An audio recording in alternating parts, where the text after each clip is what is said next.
दोस्तों, ये सुनकर के शायद आप चौंक गए होंगे कि भला ऐसा कैसे हो सकता है। भला ऐसी कोई नारी कैसे हो सकती है जो आधी ब्याही हो और आधी कुंवारी हो।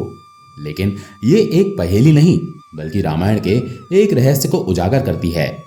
इस पहेली में धर्म, वचन और कर्म के गहरे अर्थ छुपे हुए हैं।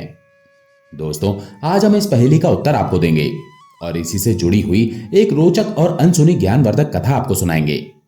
दोस्तों, इस कथा को जानने के लिए आपको हमारे साथ अंत तक जुड़े रहना होगा। एक समय की बात है जब अवध के नरेश महाराज दशरथ अपने घोड़े पर सवार होकर शिकार खेलने के लिए जंगल में गए थे। उनके चेहरे पर आत्मविश्वास झलक रहा था, लेकिन उस दिन भाग्य उनका साथ नहीं दे रहा था। वो पूरा दिन जंगल में भटकते रहे, लेकिन इसके बाद भी कोई भी शिकार उनके हाथ में नहीं लगा। दोस्तों, उस समय राजाओं के लिए शिकार केवल उनका मनोरंजन नहीं था, ये उनकी वीरता और पराक्रम का प्रतीक माना जाता था।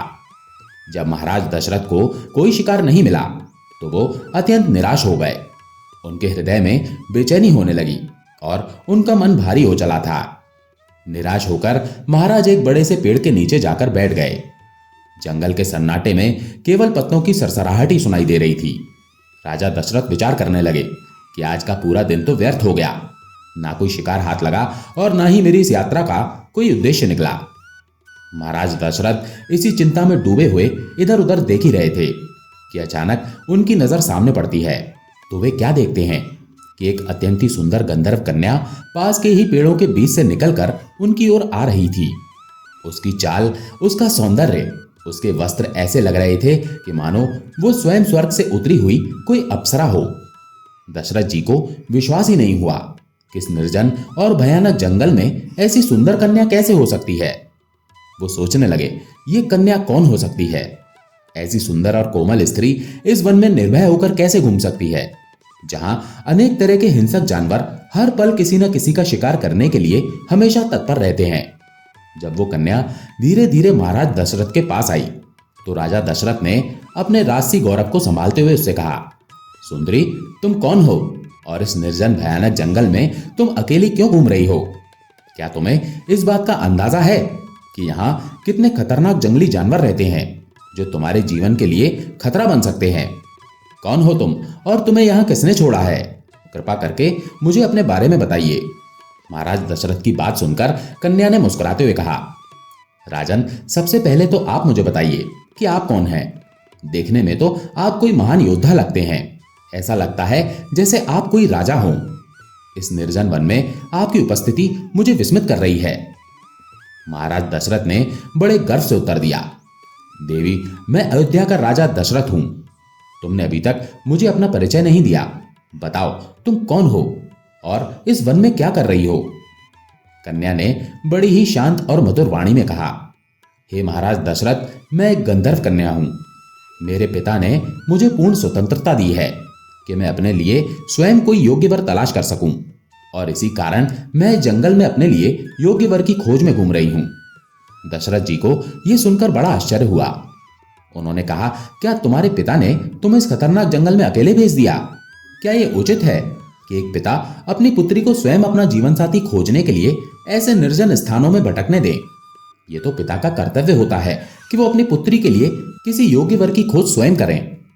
गंधर्व कन्या ने महाराज दशरथ की बात सुनकर जवाब दिया, महाराज, मेरे पिता ने मुझे ये स्वतंत्रता इस विश्वास के साथ दी है कि मैं अपने लिए सही निर्णय ले सकूं। और अब जब मैंने आपको देखा है तो मुझे महसूस होता है कि मेरी खोज समाप्त हो गई है। आप ही मेरे लिए उचित वर हैं। दशरथ जी ने उस कन्या की बात सुनकर थोड़ा हंसते हुए कहा, हे सुंदरी, मैं तुम्हारे साहस और वीरता की सराहना करता हूं, लेकिन तुम्हें मेरे बारे में सब कुछ जान लेना चाहिए। मैं एक राजा हूं और मेरे कंधों पर मेरे राज्य और प्रजा का दायित्व है। तुमने मुझसे विवाह की बात कही है, परंतु क्या तुम्हारे पिता ने तुम्हें यह आज्ञा दी है कि तुम किसी भी व्यक्ति से विवाह कर सकती हो, भले ही वो राजा हो? गंधर्व कन्या ने कहा, हे राजन, मैं इस बात से पूरी तरह से अवगत हूं, परंतु अब मैं मन से आपके प्रति समर्पित हो चुकी हूं। मैं आपसे विवाह करना चाहती हूं और आपके साथ अपना जीवन बिताना चाहती हूं। गंधर्व कन्या और महाराज दशरथ के बीच संवाद चलता रहा। दशरथ जी ने थोड़े आश्चर्य और चिंता के साथ कहा, परंपरा तो यही कहती है कि पिता अपनी बेटी के लिए वर चुने और उसी के साथ उसका विवाह संपन्न हो। दशरथ जी की बात सुनके गंधर्व कन्या मुस्कुराई और शांत स्वर में बोली, हे राजन, मैं गंधर्व लोक की कन्या हूं। हमारे लोक में ये नियम है कि पुत्री को अपने जीवन साथी का चुनाव करने का पूरा अधिकार होता है। मेरे पिता ने मुझे स्वतंत्रता इस विश्वास के साथ दी है कि मैं अपनी पसंद से अपने लिए कोई योग्य वर चुन सकूं। यही कारण है कि मैं इस जंगल में निर्भय होकर अपने पति की तलाश कर रही हूं। लेकिन अब जब मैंने आपको देखा है तो मुझे विश्वास हो गया कि मेरी खोज पूरी हो गई है। आप ही मेरे योग्य वर हैं। दशरथ जी को गंधर्व कन्या का आत्मविश्वास और साहस बड़ा ही अद्भुत लगा। राजा दशरथ बोले, मुझे ये बताओ कि तुमने मुझे ही क्यों चुना? तभी गंधर्व कन्या ने कहा, हे राजन, मेरे मन ने तुम्हें चुना है। जब मैंने तुम्हें देखा तो मेरा हृदय जान गया कि तुम ही मेरे जीवन साथी बनने के योग्य हो। तुम्हारा व्यक्तित्व, तुम्हारी गरिमा और तुम्हारे भीतर की ताकत ने मुझे विश्वास दिलाया है कि तुम मेरे लिए सबसे उपयुक्त हो। अब मैं तुमसे विवाह करना चाहती हूँ। दशरथ जी ये सुन के थोड़े गंभीर हो गए, लेकिन उनके मन में भी उस गंधर्व कन्या के प्रति आकर्षण पैदा हो चुका था। उसकी सुंदरता पर वो मोहित हो चुके थे। उन्होंने कहा, हे गंधर्व कन्या, तुम्हारे साहस और प्रेम ने मुझे भी आकर्षित कर लिया है। मैं भी अब तुमसे विवाह करने के लिए सहमत हूं। महाराज दशरथ उस गंधर्व कन्या को भोगना चाहते थे और इसीलिए कामांध होकर उस गंधर्व कन्या की ओर बढ़ने लगे।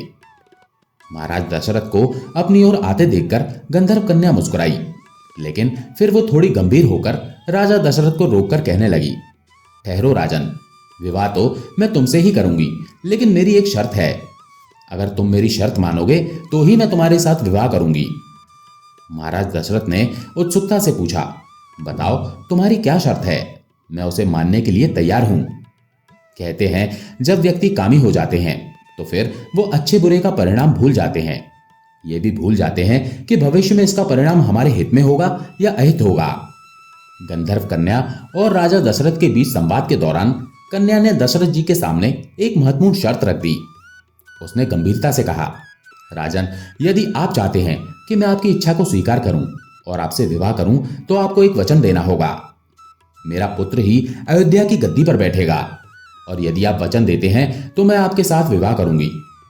दशरथ जी ने इस बात को बिना ज्यादा विचार किए स्वीकार कर लिया। उस समय उनकी कोई संतान नहीं थी। उन्होंने सोचा कि शायद इससे कोई संतान पैदा हो सके। उनके मन में यह विचार आया कि एक विवाह के लिए यह वचन देना कोई बड़ी बात नहीं है। उन्होंने आत्मविश्वास भरी आवाज में कहा, हे सुंदरी, मैं आपको वचन देता हूं कि आपका पुत्र ही अयोध्या की राजगद्दी पर विराजमान होगा। अब आप प्रसन्न हो जाइए। गंधर्व कन्या ये वचन सुनकर संतुष्ट हो गई। उसकी आंखों में एक चमक थी, मानो उसे अब अपने जीवन का उद्देश्य प्राप्त हो चुका था। दशरथ जी ने उसे भरोसा दिलाते हुए कहा, अब मैं अपने राज्य अयोध्या लौटकर बारात लाऊंगा। तब हम वैदिक रीति रिवाज से विवाह करेंगे। इसी तरह से आपका और मेरा विवाह पूर्ण हो सकेगा। अभी आप यहीं वृक्ष के नीचे विश्राम करें, मैं जल्दी ही लौटूंगा। गंधर्व कन्या ने महाराज दशरथ की बात सुन ली। वो वृक्ष के नीचे बैठ गई और दशरथ जी के लौटने का इंतजार करने लगी। उसने कहा, ठीक है महाराज, मैं आपका इंतजार करूंगी। मुझे पूरा विश्वास है कि आप अपना वचन जरूर निभाएंगे। दशरथ जी ने उसे एक बार और आश्वस्त किया और अपने घोड़े पर सवार होकर अयोध्या के लिए निकल पड़े। उनके मन में उत्साह और गर्व का भाव था कि उन्होंने एक ऐसी कन्या को अपने लिए चुना था जो साहसी और आत्मनिर्भर है। इस प्रकार उस गंधर्व कन्या के साथ वो गंधर्व विवाह करके वहां से चले गए। गंधर्व विवाह उसे कहते हैं जिसमें केवल मन और वचन का मेल होता है। वही विवाह दशरथ जी और गंधर्व कन्या के बीच हुआ। इसे आधा विवाह माना गया क्योंकि केवल वरमाला और वचन हुआ था। वैदिक रीति रिवाजों के अनुसार विवाह की बाकी रस्में अभी बाकी होनी थी। दशरथ जी ने स्पष्ट कहा था कि वो बारात लेकर आएंगे, तब पूरी तरह से सारी रस्में निभाई जाएंगी, तब ये विवाह संपन्न माना जाएगा। गंधर्व कन्या ने दशरथ जी की बात पर विश्वास किया और वृक्ष के नीचे बैठकर शांत मन से प्रतीक्षा करने लगी। उधर दशरथ जी अपने राज्य अयोध्या के लिए लौट गए। वो ये सोचते थे कि वो जल्दी ही अपनी नई जीवन संगिनी को सम्मान पूर्वक अपने महल में लेकर आएंगे। महाराज दशरथ जब गंधर्व कन्या से वादा करके अयोध्या को लौटे तो उनके मन में उत्साह था। उन्होंने तय किया था कि वो जल्दी ही बारात लेकर उस गंधर्व कन्या के पास लौटेंगे और वैदिक रीति रिवाज से विवाह संपन्न करेंगे। लेकिन अयोध्या लौटने के बाद दशरथ जी अपने राजकीय कार्यों और परिवार की जिम्मेदारियों में ऐसे उलझ गए कि धीरे धीरे वो वचन उन्हें याद नहीं रहा। दशरथ जी के बारे में अधिकतर लोग जानते हैं कि उनकी 3 प्रमुख रानियां थीं, कौशल्या जी, सुमित्रा जी और कैकेयी जी। इन तीनों रानियों का उल्लेख रामायण में प्रमुखता से किया गया है। लेकिन एक और भी बात है जिसमें बताया गया है कि दशरथ जी की कुल 760 रानियां थीं। जगदीश रामायण में इस बात का वर्णन है। इन रानियों में से ये 3 रानियां विशेष थीं जिन्हें पट रानियों का दर्जा प्राप्त था। यही कारण है कि रामायण और अन्य ग्रंथों में केवल इन्हीं का उल्लेख किया गया है। लेकिन अन्य रानियां भी दशरथ जी के जीवन का महत्वपूर्ण हिस्सा थीं। उनके साथ भी दशरथ जी का अलग अलग संबंध था और वो सभी उनके महल की शोभा बढ़ाती थी।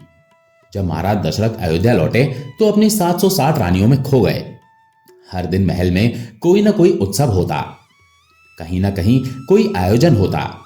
वो अपने परिवार के साथ इतने व्यस्त हो गए कि धीरे धीरे गंधर्व कन्या से किया गया वचन उनके मन से मिटने लगा। उनकी तीनों प्रमुख रानियां कौशल्या जी, सुमित्रा जी और कैकेयी जी हर समय उनकी सेवा में लगी रहती थीं। राजमहल के अन्य कामकाज और प्रजा के कल्याण के कार्यों में दशरथ जी इतने उलझ गए कि जंगल में वृक्ष के नीचे प्रतीक्षा कर रही उस गंधर्व कन्या का उन्हें ध्यान ही नहीं रहा। गंधर्व कन्या ने दशरथ जी पर विश्वास करके उन्हें वचन दिया था कि वो उनका इंतजार करेगी। लेकिन दशरथ जी अपने महल के वैभव, रानियों के प्रेम और राजकाज के कार्यों में ऐसे मगन हुए कि उन्होंने उस गंधर्व कन्या से किया गया वादा पूरी तरह से भुला दिया। महल में उनके पास हर समय कोई ना कोई रानी बनी रहती थी। कोई उनकी देखभाल करती तो कोई राजकीय चर्चा में उनका साथ देती। दशरथ जी को यह याद नहीं रहा कि उन्होंने गंधर्व कन्या से बारात लेकर लौटने का वचन दिया था। उधर जंगल में वो गंधर्व कन्या दशरथ जी की प्रतीक्षा करती रही। हर दिन उसे लगता था कि महाराज दशरथ बारात लेकर आएंगे और उसे अपने साथ ले जाएंगे। लेकिन जैसे जैसे समय बीतता गया उसके मन में निराशा बढ़ती चली गई। उसके लिए यह प्रतीक्षा असहनीय होती चली गई। उसने सोचा कि दशरथ जी ने वचन दिया है और राजा का वचन कभी झूठा नहीं हो सकता, लेकिन वो अब तक क्यों नहीं आए। इसी सोच में डूबी गंधर्व कन्या ने उसी वृक्ष के नीचे तपस्या करनी शुरू कर दी। वो अपने मन को शांत रखते हुए भगवान से प्रार्थना करने लगी कि महाराज दशरथ अपना वचन निभाएं। कई दिनों और रातों तक वो तपस्या करती रही। उसकी तपस्या इतनी गहन थी कि उसने अपना शरीर तक वहीं बैठे बैठे त्याग दिया। इस घटना को मतंग ऋषि, जो उसी जंगल में तपस्या कर रहे थे, वो देख रहे थे। वे कन्या के त्याग और तपस्या से बहुत प्रभावित हुए। जब मतंग ऋषि ने देखा कि गंधर्व कन्या ने प्राण त्याग दिए हैं तो वो उसके पास पहुंचे। उन्होंने ध्यान लगाकर उसके जीवन के उद्देश्य और दशरथ जी के साथ हुए संवाद को समझा। फिर उन्होंने उसकी हड्डियों से खड़ाऊ बनवाए। मतंग ऋषि ने मनी मन सोचा, ये कन्या जिस वचन के लिए जी रही थी वो पूरा होना चाहिए था। दशरथ जी ने उसे गद्दी से जोड़ने का वादा किया था और ये खड़ाऊ ही अब उस वचन को पूरा करेंगे। खड़ाऊ बनाकर मतंग ऋषि अपने शिष्य अत्रि ऋषि के पास गए। उन्होंने खड़ाऊ अत्रि मुनि को सौंपते हुए पूरी घटना सुनाई। उन्होंने कहा, हे अत्रि, ये खड़ाऊ उस गंधर्व कन्या की है जिसने राजा दशरथ के वचन पर विश्वास किया और अपने प्राण त्याग दिए। अब ये खड़ाऊ उस वचन को पूरा करेंगे।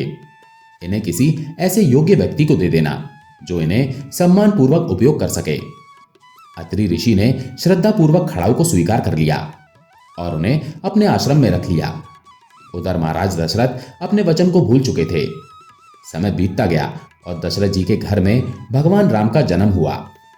भगवान राम बड़े हुए और एक दिन कैकेयी के कहने पर उन्हें वनवास का आदेश मिला। भगवान राम माता सीता और लक्ष्मण के साथ वनवास पर चले गए। वन में घूमते हुए वो अत्रि ऋषि के आश्रम में पहुंचे और अत्रि ऋषि और उनकी पत्नी माता अनसुईया ने राम, लक्ष्मण और सीता का स्वागत किया। माता अनसुईया ने माता सीता को दिव्य वस्त्र और आभूषण दिए और उन्हें जीवन के कई उपयोगी ज्ञान भी सिखाए। जब राम जी आश्रम से जाने वाले थे तो अत्रि मुनि ने सोचा कि अब समय आ चुका है, इन खड़ाऊ को सही व्यक्ति को सौंप देना चाहिए।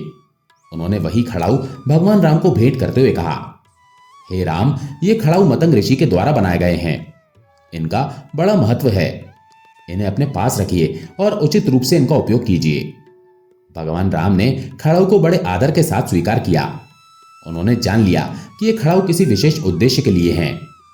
भगवान राम ने उन्हें अपने साथ रखा। तभी मतंग ऋषि भी वहीं पहुंच जाते हैं और मतंग ऋषि ने अपने शिष्य को बहुत ही धन्यवाद दिया और कहा कि तुमने जो ये खड़ाऊ भगवान राम को दिए, यही काम उचित था, इन्हीं को देने थे। फिर भगवान राम ने खड़ाऊ जो थे अपने पैरों में नहीं पहने, उन्हें अपने पैरों की जूती नहीं बनाया। उन्होंने खड़ाऊ एक वस्त्र में लपेट करके अपने भाई लक्ष्मण को दे दिया और कहा, हे लक्ष्मण, इन खड़ाऊ को अपने पास में रखिएगा, इन्हें पैरों में नहीं पहनना है। आगे जंगल में नंगे पैर ही चलना है, हम इन्हें पहनेंगे नहीं। बताया जाता है कि भगवान राम, लक्ष्मण और सीता जी जब चित्रकूट में मौजूद थे, उसी समय राम जी के वनवास के निर्णय से हर कोई अयोध्या में दुखी था, लेकिन सबसे अधिक दुखी थे भरत। अपने बड़े भाई के बिना उन्हें अयोध्या के राजमहल सूने लगने लगे थे। भरत ने अपने मन में निश्चय कर लिया था कि वो राम जी से मिलने चित्रकूट जाएंगे और उन्हें वापस लेकर अयोध्या आएंगे। भरत जी ने अयोध्या से चित्रकूट की यात्रा की। उनके साथ गुरु वशिष्ठ और कई अन्य राज परिवार के सदस्य भी थे। जब भरत जी चित्रकूट पहुंचे तो उन्होंने राम जी को देखा। राम वनवासी वेश में थे और उनके साथ लक्ष्मण और माता सीता भी थे। भरत जी ने अपने भाई को इस अवस्था में देखा तो उनकी आंखों में आंसू आ गए। भरत जी ने राम जी के चरणों में गिरकर कहा, भैया, आप ये सब क्यों सह रहे हैं? आप जैसे धर्मपरायण राजा को वन में रहने की क्या आवश्यकता है? कृपा करके आप अयोध्या वापस लौट चलें और राज सिंहासन पर बैठकर राज्य का संचालन करें। मैं अयोध्या का राजा बनने के योग्य नहीं हूं। श्री राम ने भरत को उठाते हुए कहा, भैया भरत, आपका ये प्रेम मेरे लिए अनमोल है, लेकिन आप ये क्यों भूल रहे हैं कि ये वनवास मुझे पिताजी के वचन को निभाने के लिए मिला है। धर्म का पालन करना मेरा सबसे बड़ा कर्तव्य है। यदि मैं इस समय अयोध्या लौट गया तो पिताजी का वचन अधूरा रह जाएगा और ये मेरे लिए सबसे बड़ा अधर्म होगा। भरत ने भावुक होकर कहा, भैया, मैं पिताजी के निर्णय का सम्मान करता हूं, लेकिन उनके जाने के बाद अयोध्या एक अनाथ राज्य बन चुका है। प्रजा आपके बिना दुखी है। अगर आप वापस नहीं गए तो अयोध्या बर्बाद हो जाएगी। क्या यह आपका धर्म नहीं है कि आप प्रजा की रक्षा करें? कृपया मेरे आग्रह को स्वीकार कीजिए। तभी राम जी ने कहा, भैया भरत, मैं आपकी भावना को समझता हूं, लेकिन यह मेरा अंतिम निर्णय है। पिताजी का वचन मेरा धर्म है और इसे निभाना मेरी प्राथमिकता है। आप मेरी अनुपस्थिति में अयोध्या का संचालन करिए, उसके राज्य को आप संभालिए। भरत ने एक बार फिर से कहा कि यदि आप नहीं लौट सकते तो मैं भी अयोध्या लौटने के योग्य नहीं हूं। मैं आपके बिना राजगद्दी पर नहीं बैठ सकता। भगवान राम ने भरत को सांत्वना दी और कहा, देखो भैया, अगर आप वास्तव में मुझसे इतना प्रेम करते हैं तो मेरी एक बात मानिए। मैं आपको अपने चरण खड़ाऊ सौंपता हूं। इन्हें गद्दी पर रख के आप राज्य का संचालन करो। यही खड़ाऊ मेरे प्रतीक हैं और आप मेरे प्रतिनिधि बनकर राज्य संभालोगे। भरत ने यह सुन के रोते हुए कहा, भैया, मैं आपके बिना कैसे रह सकता हूं? आपके चरणों के बिना अयोध्या सूनी लगती है। तो राम जी ने कहा कि भरत, ये खड़ाऊ केवल प्रतीक नहीं है। इन्हें गद्दी पर रखकर आप राज्य का संचालन करेंगे और मैं ये जानकर संतुष्ट रहूंगा कि अयोध्या मेरे आदर्शों के अनुसार चल रही है। आप मेरे प्रतिनिधि हैं और ये खड़ाऊ आपको मेरे होने का एहसास भी दिलाएंगे। भरत ने भारी मन से राम जी के चरण खड़ाऊ को स्वीकार किया और उन्होंने कहा, भैया, ये खड़ाऊ मेरे लिए आपका आशीर्वाद है। मैं इन्हें गद्दी पर रखूंगा और यह सुनिश्चित करूंगा कि राज्य आपकी शिक्षाओं के अनुसार ही संचालित हो। लेकिन मैं ये प्रतिज्ञा करता हूं कि जब तक आप वापस नहीं आएंगे, मैं स्वयं गद्दी पर नहीं बैठूंगा। मैं अपने जीवन को एक तपस्वी की तरह जीऊंगा और आपकी प्रतीक्षा करूंगा। भगवान राम ने भरत को गले लगाते हुए कहा, भैया, आपके इस त्याग ने मुझे गर्व से भर दिया है। मैं आपसे यही अपेक्षा करता हूं। अयोध्या की प्रजा आप पर विश्वास करती है। आप उनके लिए वही करेंगे जो मैं करता हूं। श्री राम ने खड़ाऊ को सौंपते हुए कहा, भरत, इन खड़ाऊ को गद्दी पर रखना और ये कहना कि इनसे माता को सुख मिलेगा। भरत ने पूछा, भैया, कौन सी माता को सुख मिलेगा? तो राम जी ने उत्तर दिया, ये सुख उस माता को मिलेगा जिसने त्याग और प्रेम का प्रतीक बनकर इन खड़ाऊ को जन्म दिया है। ये गंधर्व कन्या थी जो हमारे पिता के वचन के कारण अपनी जान गंवा बैठी। उसका त्याग व्यर्थ नहीं जाएगा। जब ये खड़ाऊ अयोध्या की गद्दी पर होंगे तो उसका उद्देश्य पूरा हो जाएगा। भरत जी ने राम जी की बात को समझा और खड़ाऊ लेकर अयोध्या को लौट गए। उन्होंने इन खड़ाऊ को गद्दी पर रखा और 14 सालों तक स्वयं तपस्वी जीवन बिताकर राम जी की प्रतीक्षा करने लगे। जब राम जी ने भरत को खड़ाऊ सौंपे तो भरत का मन अंदर से अत्यंत व्यथित था। उनका हृदय अपने बड़े भाई के प्रति प्रेम और आदर से भर गया था। उन्होंने चरण खड़ाऊ को हाथ में लिया और राम जी से कहा, भैया, ये खड़ाऊ केवल आपके प्रतीक नहीं, ये मेरे लिए आपका आशीर्वाद है और आपका आदेश है। मैं इसे गद्दी पर रखूंगा, लेकिन ये वचन देता हूं कि मैं स्वयं गद्दी पर नहीं बैठूंगा। आपके बिना राजगद्दी मेरे लिए शून्य है। मैं इन खड़ाऊ को अयोध्या का राजा मानूंगा। राम जी ने भरत को स्नेहपूर्वक गले लगाते हुए कहा, भरत, आपका यह त्याग अयोध्या की प्रजा के लिए प्रेरणा बनेगा। आपके इस निर्णय से पिताजी का वचन भी पूरा होगा और प्रजा भी सुरक्षित रहेगी। आप मेरे आदर्शों और धर्म का पालन करते हुए राज्य का संचालन करिए। ये खड़ाऊ अयोध्या के न्याय, धर्म और सत्य का प्रतीक हैं। भरत ने उन खड़ाऊ को निहारते हुए पूछा, भैया, आपने कहा था कि इन खड़ाऊ को गद्दी पर रखने से माता को सुख मिलेगा। कृपया स्पष्ट करें कि आप किस माता की बात कर रहे हैं। तो राम जी ने मुस्कुराते हुए उत्तर दिया कि भरत, ये सुख उस माता को मिलेगा जिसने अपने वचन और त्याग से इन खड़ाऊ को जन्म दिया है। वो गंधर्व कन्या जो पिताजी के वचन पर अडिग रही और तपस्या करते करते अपने प्राणों को त्याग बैठी। उसकी तपस्या, त्याग और विश्वास व्यर्थ नहीं जाएगा। जब ये खड़ाऊ अयोध्या की गद्दी पर विराजमान होंगे तो उसका उद्देश्य पूरा होगा। भरत जी ये सुनकर के गंभीर हो गए। उन्होंने मनी मन उस गंधर्व कन्या के त्याग को नमन किया और राम जी से कहा कि भैया, मैं इन चरण पादुकाओं को केवल गद्दी पर नहीं रखूंगा, बल्कि इन्हें पूरे सम्मान के साथ राज सिंहासन का प्रतीक मानूंगा। जब तक आप वापस नहीं लौटेंगे, मैं तपस्वी जीवन जीऊंगा। यही मेरी प्रतिज्ञा है। भरत ने चरण खड़ाऊ को कपड़े में लपेटा और अपने सिर पर रख लिया। उनकी आंखों में आंसू थे, लेकिन मन में यह संतोष था कि अपने बड़े भाई का आदेश और वचन निभा रहे हैं। राम जी ने भरत को गले लगाया और कहा कि भैया, आपका यह त्याग अयोध्या के लिए अमूल्य है। मैं वचन देता हूं कि वनवास की अवधि समाप्त होते ही मैं वापस आऊंगा और आपसे मिलूंगा। तब तक आप मेरी जगह ये जिम्मेदारी उठाइए। भरत ने राम जी के चरणों को स्पर्श किया और खड़ाऊ लेकर के अयोध्या के लिए लौट चले। अयोध्या लौटने के बाद भरत ने खड़ाऊ को सिंहासन पर रखा और संपूर्ण राज्य में ये घोषणा करवा दी कि राम जी के चरण पादुका अयोध्या के राजा होंगे और मैं केवल उनका सेवक हूं। ये गद्दी मेरे लिए नहीं, बल्कि राम जी के लिए सुरक्षित है। जब तक वो वापस नहीं लौटेंगे, मैं उनका इंतजार करूंगा और सेवा करूंगा। भरत जी ने अपने वचन के अनुसार तपस्वी का जीवन जीना शुरू कर दिया। उन्होंने राजमहल में रहने से इनकार कर दिया और नंदीग्राम में कुटिया बनाकर वहीं रहने लगे। वो प्रतिदिन राम जी के चरण खड़ाऊ की पूजा करते थे और राज्य की जिम्मेदारी संभालते थे। भरत का ये त्याग और राज्य के प्रति उनका प्रेम आदर्श बन चुका था। उन्होंने दिखा दिया कि सच्चा नेतृत्व केवल सिंहासन पर बैठने से नहीं, बल्कि धर्म, त्याग और न्याय के मार्ग पर चलने से ही सिद्ध होता है। भगवान राम ने भरत के इस निर्णय को अपने वनवास के दौरान याद रखा और अयोध्या लौटने पर भरत के इस त्याग को सराहा। तो दोस्तों, आइए उसी जगह पर हम फिर से आते हैं। जो गंधर्व कन्या थी, जिसके लिए दशरथ जी ने वचन दिया था कि तुम्हारा ही पुत्र हमारी राजगद्दी का राजा बनेगा और उसी गद्दी को नसीब होगा, तो उसी वचन को याद करके राम जी ने कहा था कि सुख पावेगी माता, यानी इन चरण खड़ाऊ को ले जाओ और ले जा करके गद्दी पर रख देना, तो माता सुख पाएगी। वही गंधर्व कन्या के लिए राम जी ने मां कहा था।